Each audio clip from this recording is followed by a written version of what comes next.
Third এপিসোডের শুরুতেই আমরা দেখতে পাই এখানে সিনহারি যখন চলে আসে হচ্ছে খাংতেমুয়ের সামনে, তখন সে তাড়াহুড়ো করে মুখটাকে ঘুরিয়ে নেয়, কিন্তু তার চোখে সেই মাস্কটা নিচে পড়ে যায়। আর আমরা দেখতে পাই যে খাংতেমু সেই মাস্কটাকে তুলে সিনহারির হাতে দেয় এবং সিনহারি প্রতিবারের মতোই পেছন থেকে হাতটা বাড়িয়ে সেই মাস্কটাকে নিয়ে চোখে তাড়াহুড়ো করে পরে নেয়। এরপরে লিফটটা খুললে সে তাড়াতাড়ি করে লিফট থেকে বের হয়ে যায়। এবার আমরা দেখতে পাই দেখতে দেখতে ওই দিন চলে আসে যেই দিন হচ্ছে মিনিউ তাদের অফিসে আসে এবং তারা একটা ফুড স্টল দেয়। প্রত্যেকটা টিম নিজেদের ফুড স্টল দেয়, কিন্তু সিনহারিদের টিমে মিনিউ রয়েছে এবং ওর রান্না সবাই অনেক বেশি পছন্দ করছিল এবং ওদের স্টলের খাবার অনেক দ্রুত দ্রুত সেল হয়ে যাচ্ছিল। এরই মাঝখানে আমরা দেখতে পাই সেখানে খাংতেমু চলে আসে এবং খাংতেমু গিয়ে মিনিউ এর খাবার টেস্ট করে দেখে। মিনিউর খাবার টেস্ট করে তার অনেক বেশি ভালো লাগে। সে এখানে মিনিউকে বলে যে তোমার খাবার এখানে কি করছে, তোমার খাবার তো আমাদের মেন চার্ট লিস্টে থাকা উচিত। আর এই কথা শুনে সবাই অনেক বেশি হেসে দেয় এবং সবাই বুঝতে পারে যে খাংতেমুও সবার সঙ্গে মজা করতে পারে। এদিকে আমাদেরকে রাত্রের সিন দেখানো হয়, যেখানে আমরা দেখতে পাই মিনিউ হচ্ছে সিনহারিকে ট্রিট দিয়েছিল এত ভালো একটা কোলাবোরেশনের জন্য। এখানে তারা খাওয়া দাওয়া করছিল। এক পর্যায়ে মিনিউ হচ্ছে সিনহারিকে জিজ্ঞেস করে, আমি যে তোমাকে কনসার্টের টিকিট 2টা দিয়েছিলাম, সেখানে তুমি আবার জিনিয়াংসিকে নিয়ে যাওনি তো? তখন সিনহারি বলে যে না, এবার আমি কোনো ছেলের সঙ্গে গিয়েছিলাম। তখন মিনিউ বলে, ও তার মানে তোমার নতুন পার্টনার সে, তুমি তাকে আমার এখানে নিয়ে এসো তো, আমি তাকে দেখে তোমাকে জানাবো সে আসলে পারফেক্ট কিনা তোমার জন্য, কারণ তুমি একদমই মানুষ চিনতে পারো না। তখন সিনহারি মিনিউকে বলে যে আমি নিজের ভালোটা নিজেই দেখে নিতে পারবো, তুমি তোমার গার্লফ্রেন্ডের উপর ফোকাস করো। আর সিনহারির বয়ফ্রেন্ডের কথা শুনে মিনিউয়ের মুখটা একদমই ছোট হয়ে গিয়েছিল। যাই হোক, এখান থেকে সিন কাট করে আমাদেরকে দেখানো হয় খাংতেমু এবং তার অ্যাসিস্ট্যান্ট সাংহন হচ্ছে এই রেস্টুরেন্টে আসছে মিনিউয়ের হাতের খাবার খাওয়ার জন্য। এদিকে আমরা সিনহারিকে দেখতে পাই যে কিনা লক্ষ্য করে ফেলে যে খাংতেমু তার অ্যাসিস্ট্যান্টকে নিয়ে এই রেস্টুরেন্টের ভিতর প্রবেশ করছে। সে আর একটু দেরি না করে সে একদম হামাগুড়ি দিয়ে এই রেস্টুরেন্ট থেকে বের হয়ে যেতে থাকে। অপরদিকে মিনিউ হচ্ছে খাংতেমুয়ের কাছে গিয়ে তাকে রিসিভ করে ভেতরে নিয়ে আসে। সেখানে খাংতেমুকে বলে যে আমার একটা বেস্ট ফ্রেন্ড আছে যার সঙ্গে আমার 7 বছরের ফ্রেন্ডশিপের সম্পর্ক, সেও এখানে আসছে, ভালোই হবে, আপনার সঙ্গে তাকে পরিচয় করিয়ে দেবো যে কিনা আপনার কোম্পানিতে কোলাবোরেশন করতে আমাকে সাহায্য করেছে। একথা বলে সে যখন পেছনে ঘুরে সিনহারি টেবিলে, তখন সে দেখতে পায় যে টেবিলের উপর কেউই নেই। তার আর কিছুই করার ছিল না, সে তখন খাংতেমু এবং সাংহনকে সেই টেবিলেই বসতে দেয়। সিনহারি এখানে চলে আসে হচ্ছে জিনিয়াং এর গাড়িতে এবং সে এখানে তারা দুইজন আর একটা রেস্টুরেন্টে এসে বলাবলি করতে থাকে যে আজকে বড় বাচ্চা বেঁচে গিয়েছে, আজকে একটুর জন্য ধরা পড়ে যাচ্ছিলাম। অপরদিকে আমাদেরকে খাংতেমুকে দেখানো হয় সে যখন ফুড এনজয় করছিল, একসময় সে দেখতে পায় যে মিনিউয়ের ফোনে রিংটোন বেজে উঠেছে। আর এই রিংটোনটা ওই গানটাই ছিল যে গানটা শুনে কনসার্টের দিন সিনহারি কান্না করে দিয়েছিল। আর তখন খাংতেমুয়ের একটু ডাউট হতে থাকে যে 7 বছরের সম্পর্ক, গুমহিরও তার ফ্রেন্ডের সঙ্গে ছিল, তাহলে কি এইটাই গুমহির ফ্রেন্ড? সে আবার ভাবে গুমহি এবং সিনহারি দুজন তো আলাদা। আমরা এদিকে দেখতে পাই পরদিন সকালে সাংহন হচ্ছে যায় খাংতেমুয়ের বাসাতে। ওখানে গিয়ে সে একটা রুমে প্রবেশ করে এবং পুরনো জিনিসপত্রগুলোকে ঘেটে দেখতে থাকে। আগের অনেক ফটো ছিল, যে ফটোতে গ্র্যান্ডপা, খাংতেমু এবং সাংহন 3জন একসাথে ছিল, তাদের ছোটবেলার ছবি। এগুলো সে দেখছিল। তখন সেখানে খাংতেমু চলে আসে এবং খাংতেমু বলে যে তুমি জিনিসগুলোকে যেখানে যেভাবে রেখে গিয়েছিলে সেগুলো এখনো সেভাবেই সেখানে রয়েছে। আমার মনে হয় তোমার এখানে আবার চলে আসা উচিত, কারণ তোমার জিনিসগুলো এখনো তোমারই রয়েছে। এরপরে আমরা দেখতে পাই গ্র্যান্ডপা হচ্ছে খাংতেমু এবং সাংহনকে লাঞ্চের জন্য ডাকে। তারা দুইজন লাঞ্চ করতে যায়। তখন গ্র্যান্ডপা বলে যে তোমরা দুইটাই নালায়েক, তোমরা কোথায় এখন বিয়ে করবে এবং আমাকে ছোট ছোট গ্র্যান্ড চাইল্ড গিফট করবে, তা না করে তোমরা শুধু ওয়ার্ক করে যাচ্ছ। আর সাংহন, তুমি এখানে চলে আসতে পারো না? তোমার কি দরকার বাসা ভাড়া দিয়ে অন্য জায়গাতে রেন্ট থাকা যখন নিজেরই বাসা আছে? এসব কথা বলতে বলতে তাদের লাঞ্চ শেষ হয়ে যায়। এরপরে তারা 3জন একটু বাইরে যায়, এরা 2জন কাজে যাচ্ছিল।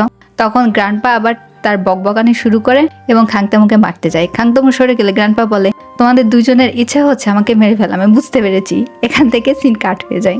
ওই দিন আমরা দেখতে পাই সিনহারিকে, ওরা সবাই মিলে যাচ্ছিল হচ্ছে ওদের র ম্যাটেরিয়ালগুলো যেখান থেকে আসে খাবারের জন্য সেই জায়গাতে শুটিং করতে। এখানে সিনহারি টিমও ভিডিও শুট করবে, কিন্তু সমস্যা হচ্ছে সিনহারির চোখে যেহেতু স্পট পড়ে আছে, এই জন্য হচ্ছে সিনহারি ভিডিওতে আসতে চায়নি। তাই আর বাদ বাকি 3জন টিম মেম্বাররা হচ্ছে এখানে অভিনয় করবে। আমরা এখানে দেখতে পাই গ্র্যান্ডপাও সবার সঙ্গে এসেছে এই মনোরম দৃশ্যটা উপভোগ করার জন্য। আর এখানে শুটিং হচ্ছিল। সিনহারি যাতে খাবার নষ্ট না হয়ে যায় এই জন্য যখন শুটিং চলছিল সে লাফিয়ে লাফিয়ে খাবার ধরছিল, আর তার ফোনটা সে একটা বেঞ্চের উপর রেখে দিয়েছিল। একটু পরেই আমরা দেখতে পাই যে সেই বেঞ্চের ওখানে হচ্ছে গ্র্যান্ডপা গিয়ে বসে এবং ওদের টিমের শুটিং যেহেতু শেষ হয়ে গিয়েছিল এজন্য মিস ইউ হচ্ছে চেয়ারম্যানের সঙ্গে গিয়ে কিছু কথা বলতে থাকে। তারা ভালো ভালো কথা বলছিল। এক সময় সিনহারির ফোন বেজে ওঠে। তখন গ্র্যান্ডপা এই জিনিসটা লক্ষ্য করে এবং বলে যে কারোর একটা ফোন এসছে। তখন মিস ইয়ং সিনহারিকে ডাকে। সিনহারি তো ওখানে যাবেই না, সে তার মুখটা কোনোভাবে চুল দিয়ে ঢাকে এবং ওখানে গিয়ে একদম স্পাইডারম্যানের মতো উড়ে গিয়ে ফোনটা নিয়ে সেখান থেকে লাফ দিয়ে চলে আসে এবং কোথায় গিয়ে সে খাংতেমুর সঙ্গে কথা বলবে এই কথা ভাবতে ভাবতে সে ওয়াশরুমে চলে যায়। ওয়াশরুমে গিয়ে সে খাংতেমুর ফোনটা ধরে। খাংতেমু জিজ্ঞেস করে যে ফোন ধরতে এত দেরি কেন হলো। সে বলে যে আমি একটু ব্যস্ত ছিলাম। খাংতেমু বলে যে তোমার সঙ্গে আমি দেখা করতে চাই। তখন সিনহারি বলে যে আমি তো আজকে আসতে পারবো না, আমি হচ্ছে অফিস থেকে বিজনেস ট্রিপে এসেছি। খাংতেমু বলে যে কেমন অফিস যে কোনো সময় তোমাদের বিজনেস ট্রিপ দিয়ে দেয়। এরপরে আর কি বলার ছিল ফোন সে কাট করে দেয়। আমরা এদিকে দেখতে পাই গ্র্যান্ডপার অনেক জোরে টয়লেট চাপে। এবার সে টয়লেট খুঁজতে থাকে। তখন সেখানে চলে আসে মিস্টার খাবি এবং মিস্টার খাবি এসে চেয়ারম্যানকে ওয়াশরুমের দিকে নিয়ে যায়। ওয়াশরুম যেহেতু একটাই ছিল এই জন্য সে দেখেছিল সিনহারিকে ওয়াশরুমে যেতে, সিনহারিকে বের হতে বলে। সিনহারি ভালো মতো বের হচ্ছিল কিন্তু সে গ্র্যান্ডপাকে দেখে ঘাবড়ে যায় যে গ্র্যান্ডপা মেবি তাকে চিনে ফেলবে। এই জন্য সে দরজা আবারও আটকে দেয়। আর গ্র্যান্ডপা যখন জোর করে দরজাটা খুলতে যায় তখন সিনহারি ভয় পেয়ে যায় এবং ছিটকে গিয়ে গ্র্যান্ডপার নিচে পড়ে এবং যার ফলে গ্র্যান্ডপার পুরো কাপড় নষ্ট হয়ে যায়। গ্র্যান্ডপার কাপড়গুলো নষ্ট হওয়ার পরে মিস্টার খাবি তার ছোট ছোট কাপড়গুলোকে খুলে দেয় এবং সেগুলো গ্র্যান্ডপা পরে। তাকে একদমই জোকারের মতো লাগছিল, খুবই হাসি পাচ্ছিল এই সিনটা দেখে। আর সিনহারি বারবারই সরি বলছিল। যখন চেয়ারম্যান চলে যাচ্ছিল তার মুখ ভর্তি চুলছিল আর চেয়ারম্যান ভাবছিল যে এটা কেমন এমপ্লয়ি, নিজের সাজসজ্জাও ঠিক করে রাখতে পারে না। এদিকে আমরা দেখতে পাই জিনিয়াংসিকে, তার পেছনে তার নেইবার একটু লাইন মারছিল এবং আমরা দেখতে পাই জিনিয়াংসি হচ্ছে সাংহনকে দেখে সেই নেইবারের সঙ্গে আরো বেশি ভালো করে কথা বলছিল এবং সাংহনকে নানা ধরনের কথা শুনিয়ে শুনিয়ে বলছিল। পরবর্তী সিনে আমাদেরকে গ্র্যান্ডপাকে দেখানো হয় যে কিনা হসপিটালাইজড এবং তার তেমন কিছুই হয় না, শুধুমাত্র গায়ে স্পট পড়েছে, একটু ব্যথা হয়েছে যেহেতু সে পড়ে গিয়েছিল। ডক্টর বলে যে কোনো ভয়ের কিছু নেই, কিন্তু গ্র্যান্ডপা তারপরেও বেশি নাটক করছিল। তখন খাংদেমু গ্র্যান্ডপাকে বলে, গ্র্যান্ডপা তুমি এই বয়সে অনেক বেশি ফিট, তুমি শুধু শুধুই ড্রামা করছো কেন, তুমি তো এমনিতেও ঠিকই আছো। তখন গ্র্যান্ডপা বলেন, নালায়ক তোমার কি মনে হয় আমি এই বয়সে ড্রামা করব? পরবর্তী সিনে আমরা দেখতে পাই খাংতেমু চলে যায় হচ্ছে সিনহারির বাসার সামনে এবং তাকে নামতে বলে। সিনহারি নামতে চাচ্ছিল না। তখন খাংতেমু বলে আমি ভেতরে আসছি। সিনহারি বলে ওয়েট, আমি আসছি। তখন আমরা দেখতে পাই সিনহারি পুরো পান্ডা গেট আপ নিয়ে নিচে যায় এবং তার মুখ চোখ কিছুই দেখা যাচ্ছিল না, যেহেতু সে মেকআপ করে নাই এই জন্য হচ্ছে সে এই টিক্সটা প্লে করেছে। এরপরে খাংতেমু তাকে একটা ব্যাগ দেয় এবং তার মুখটা খুলতে বলে। সিনহারি বলে যে এখন মুখ খুলতে গেলে অনেক বেশি ঝামেলা হবে, আমি ডেলিভারির কথা বলে বাসা থেকে বের হয়েছি, কারণ আমি যদি এত রাত্রে বের হতে যাই তাহলে আমার প্যারেন্টস জিজ্ঞেস করবে যে আমি কোথায় যাচ্ছি আর আমি তো বলতে পারবো না যে আমি আপনার সঙ্গে দেখা করতে আসছি, এই জন্যই আমি এই গেট আপটা দিয়েছি, আপনি আমাকে মুখ খুলতে বলবেন না। তখন খাংতেমু তার হাতে পার্সেলটা ধরিয়ে দেয় এবং বলে যে এতে কিছু অয়েলমেন্ট আছে যেটা তুমি তোমার চোখে দিলে তোমার চোখটা ঠিক হয়ে যাবে। আর অপরদিকে খাংতেমু বাসায় এসে নিজের মনে মনে বলতে থাকে আমি তো ওখানে গিয়েছিলাম সিন গুমহির চোখটা দেখতে, যে আসলে ওর চোখের এখন কি অবস্থা, বাট ও তো আমাকে মুখই দেখালো না। পরের দিন সকালের সিন আমাদেরকে দেখানো হয়। খাংতেমু হচ্ছে সিনহারিকে নিয়ে গিয়েছিল শপিং করতে, কারণ যেহেতু তারা গ্র্যান্ডপাকে বলেছে যে তাদের রিলেশনশিপটা 2 বছর আগে থেকে শুরু হয়েছে, সো তাদের রিলেশনশিপের অ্যানিভার্সারি আসছে, এই জন্য গ্র্যান্ডপা হচ্ছে তাদেরকে ইনভাইট করেছে একটা রেস্টুরেন্টে খাওয়ার জন্য। আর যাতে ভালো গেট আপ নিয়ে যায় এই জন্যই হচ্ছে খাংতেমু সিনহারিকে শপিংয়ে নিয়ে আসছে। এখান থেকে সিন কাট করে আমাদেরকে দেখানো হয় জিনিয়াংসি এর অফিসে, যেখানে তার এক কাজিন সিস্টার আসে, সেও কিনা এই কোম্পানির আন্ডারে কাজ করে এবং এই মেয়েটা হচ্ছে অনেক বেশি লাক্সারি জিনিস পছন্দ করে। আর অন্যান্য স্বপনারাও তাদেরকে লাক্সারি বলে অনেক ছোটোখাটো জিনিস গুছিয়ে দেয় যেগুলো কিনা সে পরে এরকম উদ্ভট শ্বাস দিয়ে ঘুরে বেড়ায়। আবার দেখানো হয় খাংতেমু এবং সিনহারিকে, তারা দুইজন রাত্রে ডিনার করতে চলে এসেছিল সেই রেস্টুরেন্টে। এখানে সিনহারি বলছিল যেরকম নাটক করার মেবি আমাদের দরকার নেই। খাংতেমু বলে যে এই রেস্টুরেন্টটা আমার দাদুরই, সো এই রেস্টুরেন্টের সকল লোকজনরাই আমার দাদুকে চিনে, তারা মূলত এখানে সিসি ক্যামেরা হয়ে কাজ করছে, এখানে আমরা কি করছি না করছি সেগুলো সবই দাদুর কানে যাবে, সো এখানেও আমাদেরকে অ্যাক্টিং করতে হবে।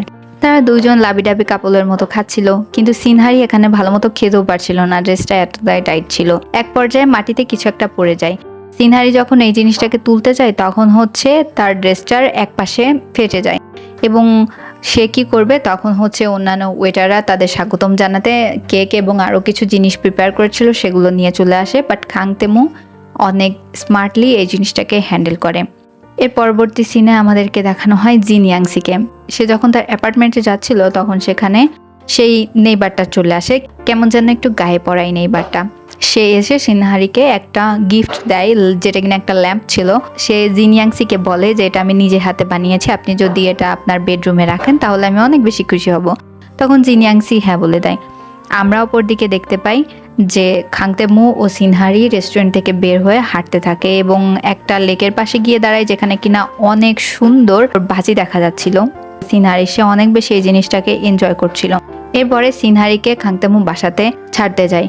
এখানে সিনহারি হচ্ছে ড্রেসটাকে চেঞ্জ করে নেয় এবং সে এই ড্রেসটা খাংতেমুকে দিতে যায়। খাংতেমু বলে রিলেশনশিপটা ফেক, বাট আমি যে তোমাকে গিফটগুলো করেছি এগুলো ফেক না, এগুলো আমি তোমার জন্যই কিনেছি, এগুলো তুমি তোমার কাছেই রেখে দাও। সিনহারিও অনেক বেশি খুশি হয়ে যায়। আমরা দেখতে পাই সিনহারি যখন তার বাসাতে নেমে চলে যায় তখন হচ্ছে তার ব্যাগ থেকে আইডি কার্ডের যে ছোট মিনি পার্স থাকে সেটা হচ্ছে পড়ে যায়। খাংতেমু অনেকটা দূর আসার পরে এই পার্সটাকে লক্ষ্য করে এবং সে আবার ফিরে গিয়ে সিনহারিকে কল দেয়। সিনহারি ফার্স্টে কলটা রিসিভ করছিল না। কিউরিয়াস বশত খাংতেমু তখন এই পার্সটা খুলে দেখে এবং সে দেখতে পায় যে এটা তো তার অফিসের সেই এমপ্লয়ি যে কিনা সামনে সবসময় চুল দিয়ে রাখে, সেই সিনহারি মূলত গুমহি, মানে গুমহি এবং সিনহারি একজন। সেই জিনিসটা জেনে অনেক বেশি শকড হয়ে যায়। আমরা দেখতে পাই তখন হচ্ছে কিছু গার্বেজ ফেলতে সিনহারি বের হয়, আর এই সময় সে আর একটু শিওর হওয়ার জন্য খাংতেমু আবারও সিনহারিকে কল দেয়। সিনহারি কলটা রিসিভ করে এবং জিজ্ঞেস করে আপনি কে। তখন সিনহারি বলে যে আমি সিনহারি, আমার সঙ্গে কি আপনার কোনো দরকার। এই জিনিসটা জেনে খাংতেমু আরও বেশি এনশোর হয়ে যায়। খাংতেমু অনেক বেশি শক ছিল এখানে। আর এখানেই 4th এপিসোডটা শেষ হয়ে যায়। ভিডিওটা ভালো লাগলে সাথেই থাকবেন।